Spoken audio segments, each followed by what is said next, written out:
You got that, Micah? Yes. All right.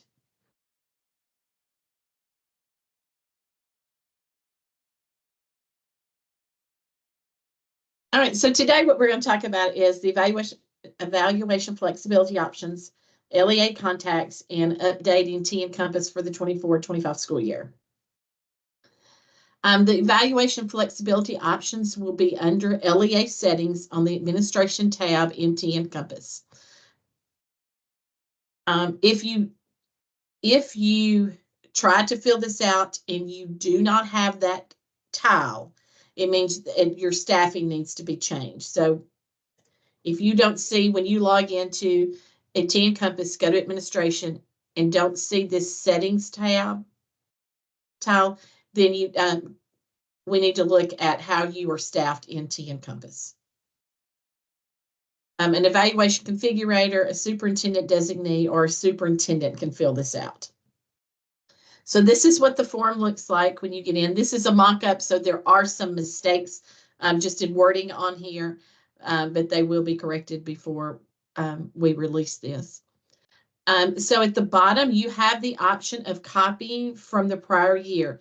So if you just want to do the same thing you've done in the past, you can hit copy from prior year, have your superintendent or superintendent designee sign this, and you're done. You'd move on to LEA contacts. If you need to make changes, you can copy and then make any changes you need. My suggestion would be, if you're going to make changes, to start from scratch, just so you make sure you get everything right. So the State Board of Education evaluation policy 5.201 allows some flexibility for districts in charter in the use of observation models, growth for non-tested teachers, school climate surveys, administrator evaluation, and how you use individual growth scores. Charters must implement the TEAM model or another state board approved observation model. So the approved observation models are TEAM, TIM, Project Coach, Tiger, and any charter model that has been approved. Several of the charters, you have your own models. As long as it's been approved by the state board and you have not made changes to it, you're good. For selection of TEAM, Tiger, and TIM, TNCompass will configure your administrator evaluation as TEAM. And if you choose Project Coach, it will configure Project Coach as your administrator evaluation. If you're using a charter model, it will not configure an evaluation, an administrator evaluation model. To choose the evaluation model you want, you're going to want to make sure that you're in the 24-25 school year. It should open to that. And then you're going to click an evaluation model. That down arrow will give you a list. You can choose one of the state board approved. You can remain with TEAM, or you can choose your charter model vendor import, which means you are importing all of your data. If you want to use the student surveys, you would choose the charter model with survey, and we'll talk about those surveys in a few minutes. If you select TEAM as your observation model, you have flexibility in a couple of things. You have flexibility about pacing. So the number of required observations for teacher is based on licensure type and either the previous year's LOE or the previous year's individual growth score. So districts and charters who use TEAM can set up pacing using these two options. The default option is use the prior year's LOE to guide the number of observations. The option that you can choose to select in TNCompass is to use individual growth scores from TVOS, portfolios, or alternative growth measure, universal reading screener. Using the previous year's individual growth score to guide the number of observations, that will be the number of observations, even if their LOE was higher. So you could theoretically have a teacher who earns a 3 on their portfolio. That 3 is what would guide pacing. Even if their LOE turns out to be a 4, using the observations and the achievement measure scores. So that's just something to think about. if you're going to use your pacing based on the LOE, there is nothing to select in TNCompass. You Hey, can pause just a also, moment. Hey, Christina, you may want to try to check because I can see the full slide on my screen. oh, So you may want to check your Zoom or your settings on what you can see. I see what I did. It's because I couldn't see initially and I did zoom in. I forgot Oh, to zoom okay. back. That's what it is. do I need to go back? I think I've got what you're saying. So can I ask a question? Sure. Okay, I didn't know if you wanted us to wait to the end or like how this works. For the, all right, so I know there was something you said around selecting growth measures, right? That is the teachers select the growth measure or we select the growth measure? No, this is an option for your if you use the team model, the district or charter can choose to use their teachers' individual growth scores to set their pacing for the next year.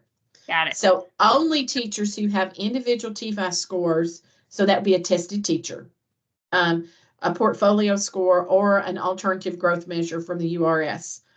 It would only affect them. Everybody else's, so your kindergarten teachers, if they aren't using a portfolio or AGM, would your PE teachers' pacing would be set on their prior year LOE, but any teacher who has an individual growth score pacing would be based off of that score, regardless of what their LOE is.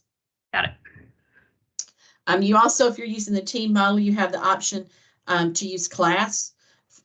Class is a pre-K specific rubric that you can use only for pre-K. If you are interested in that, Misty Moody is who you would need to contact for information about that class rubric and to get your observer certified. So to mark, if you choose to use individual growth scores in pacing, you would check the box right here on the LEA settings page. TCA requires that every district and charter use at least one approved alternative growth measure for non-tested teacher groups. We have two options for non-tested teacher groups. The first one is the student growth portfolio. The second one is the state board approved universal reading screener. For the state board universal reading screener to generate a score, it must be the same screener that you're using to satisfy the requirements of the Tennessee Literacy Success Act. There is a list here on the website of those approved screeners. If a charter receives voluntary pre-K money, the charter must implement a student growth portfolio or an alternative growth measure from URS in grades pre-K and kindergarten. So you don't have an option about this if you get pre-K money. You may choose to add additional student growth portfolios, models, or AGM URS grades, but for pre-K and kindergarten, they are required to do one or the other.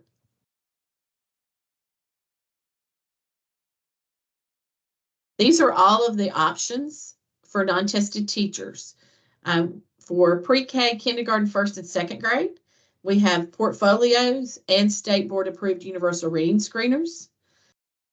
If you choose the state board universal reading screener for pre-K, please note that Pearson allows for rostering pre-K students, but uses kindergarten national norms. At this point, they do not have pre-K norms. PE, Fine Arts and World Languages, can also use portfolios. When you sign up, if you select that your district is going to implement a physical education portfolio, it is for every PE teacher in your charter, in every school. It's not an option for teachers to say, I don't want to do this. You can't say we're only going to do it for our high school PE teachers. It has to be every PE teacher. Also, you are required to implement. Implement is more than just choosing one. Implement means that your teachers are implementing the portfolio. They are submitting the things that they need to submit. They're submitting them on time, and they get a score.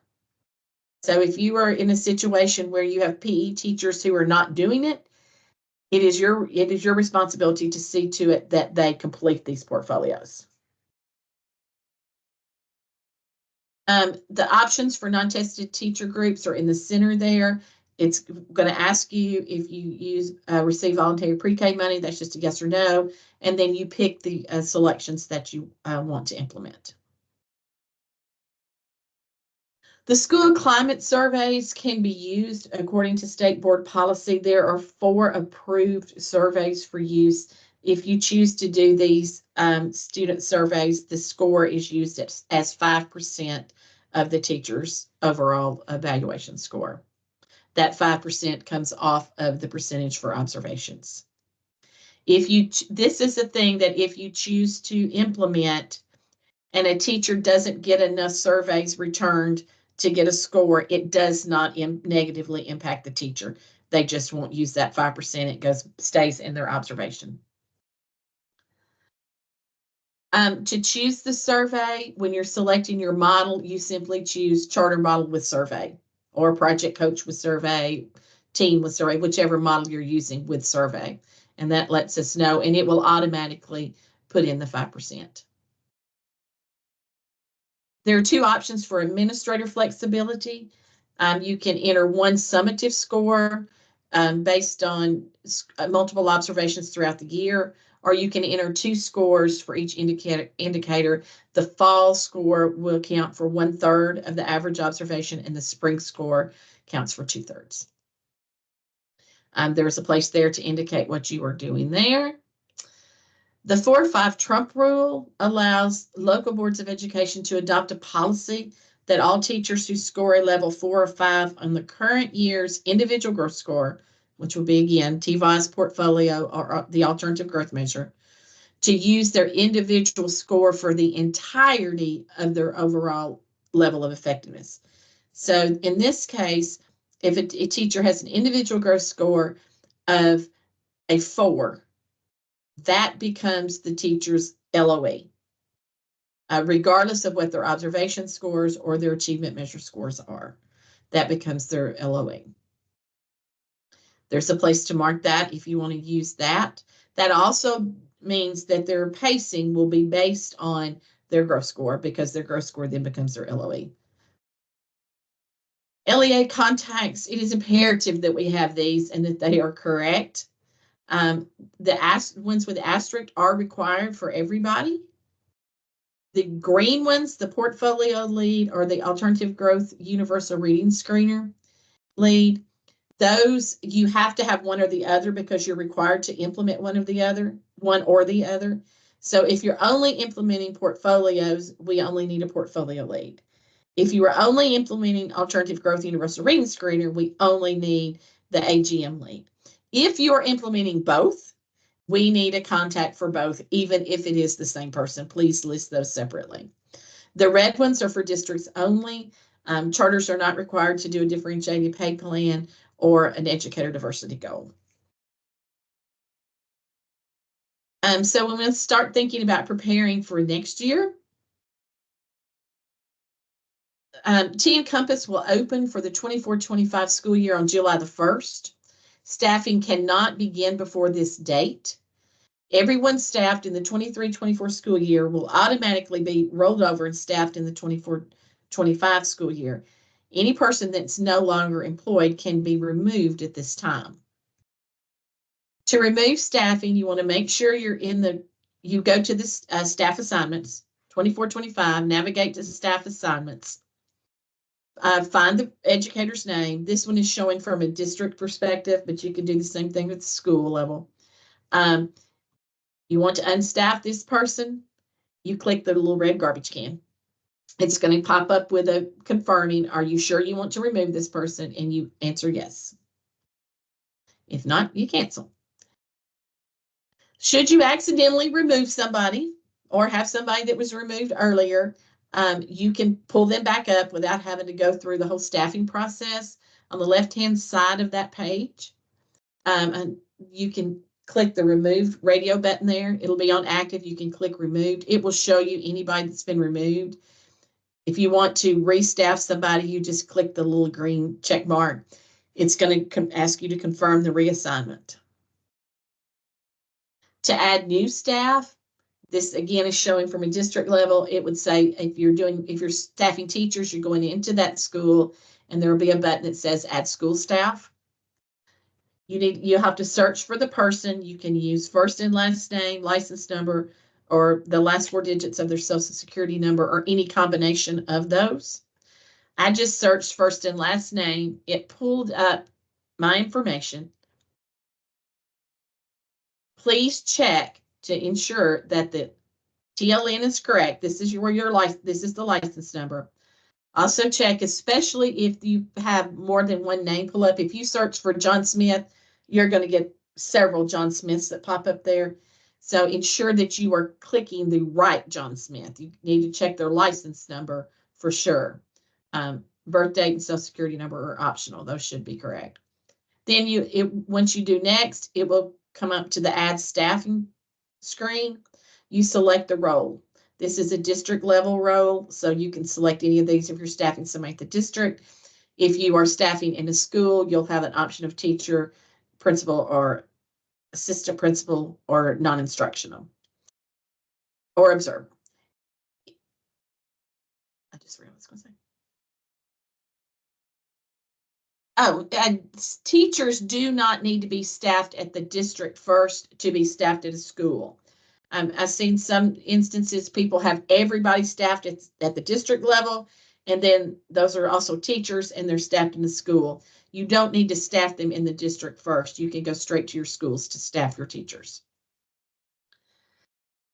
Our team takes our support of you very seriously, and we would like for you to share your feedback with us. Your insights play a crucial role in shaping our support and ensuring that we're meeting your needs. If you would take a few minutes to complete this survey, the link is in the PowerPoint that will be online. And Micah, you may want to drop that in the chat here for them. We will also communicate this in other ways. We need this survey to be completed by July the 1st to ensure that your feedback is included. Yes, I will be sending out an email with this link as well. So if you fill it out now, you do not have to fill out that second one that I sent. Thank you. As always, resources on our team website. We've got evaluation monthly configurator office hours. We have charter office hours. We have portfolio office hours there. The teacher evaluation handbook. And with any questions, as always, please email team questions.